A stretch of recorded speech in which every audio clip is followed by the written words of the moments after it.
Bom dia, meus amados, a graça e a paz do Senhor.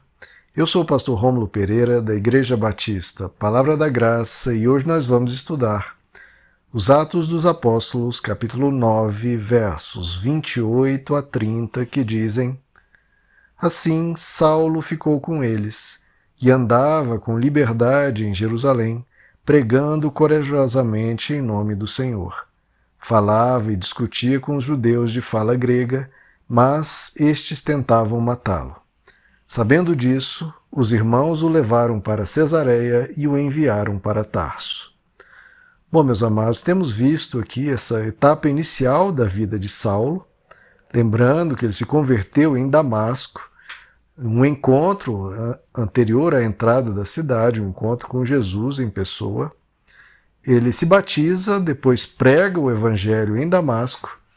Ele se isola então na Arábia por 3 anos, volta a Damasco, prega o evangelho, é ameaçado de morte, tem que fugir da cidade para não ser morto. Ele desce por um cesto, pelos buracos da muralha, e vai então até Jerusalém. Ele vai para encontrar com os demais irmãos, em especial os apóstolos. Ele provavelmente gostaria de saber mais da vida de Jesus, do que Jesus havia ensinado e feito. Ele então fica com eles, sendo apresentado por Barnabé aos apóstolos. Lá em Gálatas capítulo 1 diz que ele ficou 15 dias com Pedro, talvez até hospedado na casa de Pedro. Encontrou-se também com Tiago, irmão de Jesus, mas os demais apóstolos ele não encontrou. Bom, ele começa a pregar então em Jerusalém, e ele prega corajosamente. E aqui nós vemos uma diferença, né? Porque desde a morte de Estevão e a perseguição que se iniciou a partir daí, nós vemos lá em Atos capítulo 8 que os cristãos se espalharam. Muitos deixaram Jerusalém porque a perseguição estava muito intensa. E aí vemos Filipe e outros partindo para outras regiões, inclusive Samaria. E após isso, talvez a igreja se silenciou um pouco lá em Jerusalém. Nós não vemos os apóstolos pregando dessa forma aqui como Saulo. Saulo inicia pregando corajosamente e logo é ameaçado de morte. Por que isso? Por que ele teve que fugir e os apóstolos não? Porque provavelmente os apóstolos adotaram uma forma mais discreta. Passaram a ser mais comedidos após a morte de Estevão e a perseguição e a dispersão dos cristãos ali em Atos 8. Então eles ficaram um pouco mais reclusos, um pouco mais quietos, e talvez por isso os demais apóstolos, inclusive, saíram de Jerusalém, né, para poder pregar com mais liberdade, mas alguns ainda ficaram em Jerusalém para disseminar a mensagem aos cristãos que fossem até lá e desejassem conhecer. Mas Saulo não, Saulo inicia a pregação de forma corajosa, prega mesmo, e começa a discutir e falar com os judeus de fala grega, que se vocês se lembram lá de Atos 6, foram justamente aqueles que ficaram incendiados de ódio diante do discurso de Estevão e o levaram preso até o Sinédrio. Então, aparentemente, talvez seja até os mesmos grupos de judeus, que não conseguindo argumentar, sejam com Estevão, seja aqui com Saulo, resolvem apelar para a violência. Isso é uma demonstração de derrota, né, queridos? Quando a pessoa não consegue vencer por argumentos, por meio da mensagem, por meio do conhecimento, e apela à violência, isso é a própria pessoa declarando-se derrotada. Isso nós temos que pensar na nossa vida diária, ou na política, ou em qualquer expressão nossa, pública ou privada. Quando você apela, você reconhece a sua derrota. Né? Existe até a expressão popular, né? Apelou, perdeu.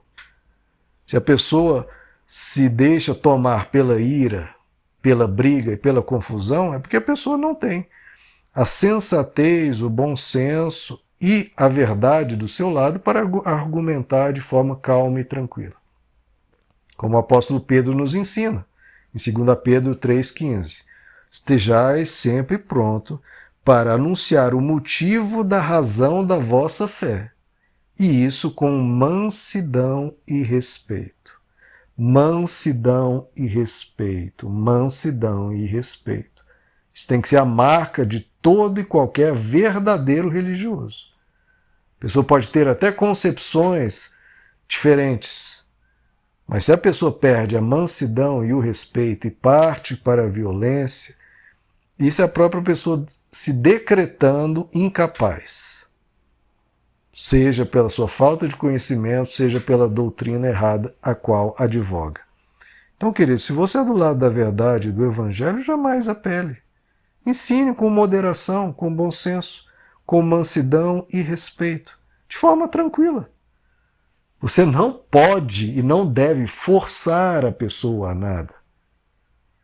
Porque algo forçado, algo obrigatório e algo que você venceu pelo medo ou pela violência, pela ameaça, isso não é conversão verdadeira jamais. Você não silencia uma pessoa assim, você silencia pela verdade. E se a gente crê realmente na verdade, ora, a verdade é o poder mais devastador do universo, porque foi dito: nada podeis fazer contra a verdade, senão pela verdade. Porque a verdade vai sempre triunfar, queridos. Isso que as pessoas não entendem. A verdade vai sempre triunfar. Se o mundo inteiro, todos os sábios intelectuais ou religiosos, quem quer que seja, disserem que 2 mais 2 é 5, as pessoas podem praticar isso até por décadas ou séculos, que 2 mais 2 é 5, mas isso virá sobre a cabeça delas. Isso traz consequências. Quando a pessoa vive uma mentira, isso traz consequências. Por isso que é dito que a verdade é filha do tempo. Se todos apostarem que 2 mais 2 é 5, isso vai trazer 1000 malefícios em todas as áreas das finanças, da convivência e tudo. Isso aos poucos vai trazendo tanto peso, tantos problemas, que uma hora a pessoa vai ser obrigada a refazer essa concepção e vai ter que encarar e se submeter à verdade. Então quem crê na verdade, no poder da verdade, não tem por que se exaltar nem partir para ameaças ou violências. É seguir com mansidão, porque a verdade ela vai triunfar e ponto. Bom, nós vemos então que os judeus passam a tentar matar Saulo e os demais irmãos sabiamente ajudam Saulo a fugir. Lá em Atos 22, Saulo comenta um pouco sobre isso, nos dando até mais informações aqui. Lá em Atos 22, ele nos diz que Jesus o alertou e falou que ele deveria sair de Jerusalém. Nos é dito em Atos 22, 17: quando voltei a Jerusalém, estando eu a orar no templo, caí em êxtase e vi o Senhor que me dizia: depressa, saia de Jerusalém imediatamente, pois não aceitarão seu testemunho a meu respeito. Eu respondi: Senhor, estes homens sabem que eu ia de sinagoga a outra, a fim de prender e açoitar os que creem em ti. E quando foi derramado o sangue de tua testemunha, Estevão, eu estava lá, dando minha aprovação e cuidando das roupas dos que o matavam. Então o Senhor me disse: vá, eu o enviarei para longe, aos gentios. Com que o próprio Jesus falando a Saulo, que ele já havia dito: nós não devemos jogar pérolas aos porcos. Esse é um outro ponto pelo qual você não deve se exasperar nem se exaltar e começar uma contenda com pessoas. Se você anuncia, se você diz, se você declara com mansidão, respeito e amor para com a pessoa, e a pessoa não quer, e diz isso abertamente: eu não quero, você não tem que brigar com essa pessoa. Vá para os outros, vá para os próximos, até você encontrar quem queira te ouvir. Quando encontrar quem queira te ouvir, fale ainda mais para aquela pessoa. Você não tem que ser uma pessoa incômoda, nem partir para as ofensas, humilhações e violências, e nem mesmo insistir com quem não quer. Você lançou a semente. Se a pessoa não quer, você sai. Talvez aquela semente venha a nascer um tempo depois, brotar um tempo depois. Se você não conseguir, pela insistência, pelo incômodo, pela chatice, acabar de destruir a semente que talvez fosse ali possível germinar. Saia com educação, saia. Saber sair é importante para que a semente lançada possa germinar. Se você sai, se você lança a semente, mas com uma atitude insistente, chata ou ameaçadora, aquela você pode matar a semente que poderia nascer se você tivesse saído com educação, com amor, com carinho. Fala, olha, então se você não quer, eu respeito você, continue no que você entende, quem sabe algum dia você consiga, Deus te ilumine de uma outra maneira. Mas conte aqui comigo, saiba que eu estou aqui, no que você precisar eu te ajudo, nossa amizade continua, saiba que eu sou uma pessoa que se importa com você. Se você deixa isso, queridos, faz toda a diferença. Então faça como Jesus ensinou, não jogue pérola aos porcos. Se uma pessoa não quis, vá para a próxima. Não tem problema nenhum. É Deus que faz a obra, não somos nós. Entendam isso.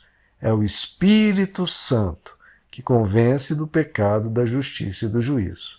Meus amados, que Deus os abençoe. A graça e a paz do Senhor.